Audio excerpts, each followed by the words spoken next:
Hey guys, welcome back with me again in this channel. On today's tutorial, I'm going to show you how you can crop a resize video with the Wing app. So in here, I've already on the Wing app. Here at the home page, you'll easily spot the crop option. Tap on that.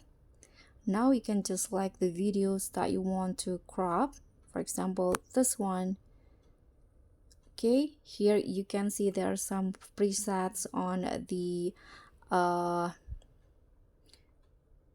Wing app. In here provided by Wing apps, here you can just choose the size that you want. For example, I'm going to go with the square one. In here you can adjust the position, and here if you want to correct like the horizontal or vertical, in here you can just go to correct tab and adjust it how you like it. You can now click on save, and it will be saved to your gallery.